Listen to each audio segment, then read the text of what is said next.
c'est pas précis. Il s'agit de quel transport? Vous voyez? Bon, maintenant, cette augmentation, en fait, cette prime, si nous nous prenons garde, aura comme conséquence une augmentation sur le marché des denrées alimentaires. Parce que la spéculation fera que, non, on a augmenté les salaires et nous aussi on augmente les denrées alimentaires. Ça, c'est la réalité sur le terrain. Vous voyez? Ça, c'est la réalité sur le terrain. Donc, c'est à nous, en tant que société civile, de faire toute cette analyse et de le présenter aux techniciens avec le concours des contrôleurs des prix pour qu'il n'y ait pas flambé en bout de chaîne, pour annihiler cette action du président de la République. Vous comprenez? Bon, donc pour nous, nous pensons que lorsque le président lance comme ça, il faudrait que nous qui sommes sur le terrain, que nous prenions des dispositions pour permettre aux techniciens de prendre des mesures qui s'imposent pour éviter que cette mesure devienne une mesure diluée dans la consommation, étant entendu que, parce que lorsque nous prenons 120 000 francs, c'est 10 000 francs par mois, c'est 330 francs par jour, n'est-ce pas? 330 francs pour mon frère qui vit à Massengo, nous avons déjà fait une étude, il prend 5 bus. Vous voyez un peu? Bon, c'est déjà quelque chose qui s'ajoute, n'est-ce pas? Mais il faut qu'on prenne des dispositions pour que cela ne soit pas annulé. Nous, notre crainte, c'est celle-là. Il faudrait bien qu'on s'asseye pour faire de telle sorte que l'annonce du chef de l'État connaisse un succès sur le terrain. Si ce n'est pas fait, le fonctionnaire aura toujours les mêmes mots, les mêmes difficultés. Il ne s'apercevra même pas qu'il y a 120 000 francs qui a été ajouté, il y a 60% d'allocation familiale. Vous comprendrez que tout ça, bon, ça sera comme j'étais dans la dérision. Voilà, donc c'est à nous de faire de telle sorte que cette mesure prenne corps et qu'elle aboutisse. Voilà, mesdames et messieurs, vous avez certainement compris, 2008 s'est achevé, 2009 commence, et cette exclusivité, c'est sur CB+. Vous n'aurez nulle part ailleurs. Ce n'est pas un duel, mais c'est aussi info comme ailleurs. Alors, nous sommes donc avec monsieur Mbouma. Bouma, pardonnez-moi, et alors, vous aussi, vous avez certainement suivi ce discours du chef de l'État. Est-ce que cette prime de 10 000 francs qui vient de s'ajouter, qui vient d'être adressée aux Congolais, va relancer l'économie, la consommation des fonctionnaires congolais?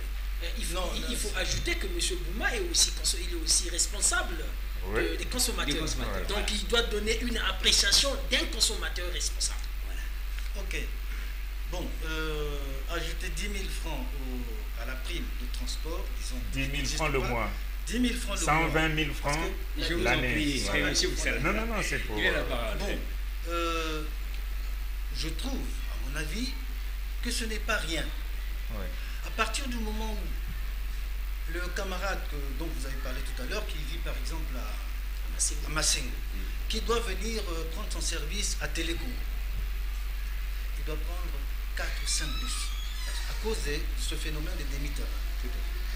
Bien. Alors, il lui faut un budget pour ça, pour se déplacer. Rien que pour se déplacer pour aller au travail. Il lui faut un budget. Alors, si on ajoute ce petit quelque chose, même insignifiant, mais c'est déjà quelque chose, 10 000 francs, à ce qu'il a l'habitude de dépenser par année ou par mois, par jour, pour venir à son service, c'est déjà, ce n'est pas rien. Vous comprenez? Ce n'est pas rien. Parce que vous rencontrerez des gens qui sont chez eux, ils se prélassent à la maison, mais pourquoi vous n'êtes pas parti au travail? Il dit, je n'ai pas eu le transport. Oui. Vous voyez? Je n'ai pas eu le transport. Alors donc, cet argent qu'on ajoute, parce que moi, tout à l'heure, nous avons dit que le chef de l'État a parlé aussi avec son cœur. Il a compris les problèmes du Congolais. Mais parmi ces problèmes, il y a ce problème de transport. Alors, c'est pour dire que ce n'est pas rien d'avoir ajouté ces 120 000 francs. Mais je crois qu'il faut voir les retombées. Il faut craindre les retombées sur le terrain, comme a dit le président tout à l'heure. Qu'est-ce que le petit détaillant ne va pas penser? Parce que ne va-t-on pas lui dire qu'on leur a ajouté de l'argent sur le transport et de cette façon-là... Mais une petite parenthèse, vous êtes là pour nous défendre, n'est-ce pas?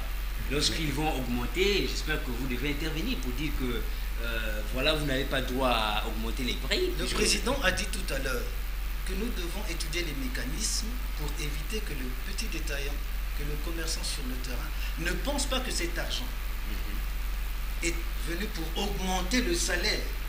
Non. Cet argent n'a rien à voir avec une augmentation de salaire. Sinon, on parlerait de points d'indice, on parlerait de... Bon, voilà, on ne va pas revenir sur ce débat-là. Mais rapidement, nous allons donner à ce sujet-là la parole à Léon pour donner son appréciation, parce que les 120 000 ans intéresseraient tous les Congolais. Lui, il est Congolais, il est politologue, et il doit nous dire ici, c'est seulement si cet acte du chef de l'État pourrait avoir d'autres incidences, telles que la flambée des prix sur le marché, alors que nous avons déjà des denrées alimentaires qui ont augmenté, avant que le chef de l'État puisse donner cette part belle aux Congolais. Oui, mais bon, je pense que je rejoins mon frère sur un point, le fait qu'il ait dit que le chef de l'État a parlé avec son cœur. C'est-à-dire qu'en tant que père de la nation, il a compris un des problèmes des Congolais. Surtout une catégorisation, ce sont les fonctionnaires. Et il s'est dit, il faut que j'essaie de remédier à ce problème. En tant que chef de l'État, et par rapport à ce qu'on appelle à ses prérogatives constitutionnelles, par rapport à la Constitution du 20 janvier 2002, c'est lui qui est le chef de l'exécutif. Il s'est dit, je vais apporter quelque chose au salaire du Congolais.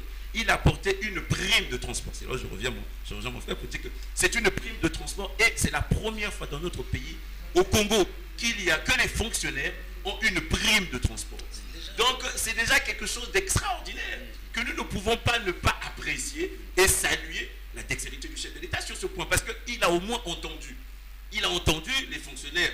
On ne cesse de parler de ces problèmes de Mitterrand, de ces problèmes de bus, là où les gens s'arrêtent, ils prennent 2 ou 3 bus. Mais quand on voit le salaire du Congolais, qui a été un peu révalorisé par le chef de l'État déjà, mais quand il dit « j'offre à mes compatriotes fonctionnaires 10 000 francs », c'est pour dire que voilà le père qui a entendu ses enfants. Donc on ne peut pas dire, lui-même il le dit, moi je le dis encore, et les sachants le disent aussi, le plus long voyage commence toujours par le premier pas. On n'avait pas de prime de transport. Aujourd'hui, au Congo, les fonctionnaires ont ce qu'on appelle une prime de transport dans leur salaire. C'est une très bonne chose. Évidemment, là où je rejoins maintenant le président, c'est que maintenant il faut, et je sais qu'il n'y a pas que ça, même si c'est venu après, il y a aussi le fait que les denrées alimentaires, surtout les denrées congelées, ont vu leur prix baisser radicalement au niveau des grossistes. Peut-être qu'au niveau, on va dire, des détaillants, il y a des petits problèmes, mais je pense que le ministère en charge du commerce est en train d'œuvrer certainement avec les consommateurs pour que ces prix ne flambent pas. Parce que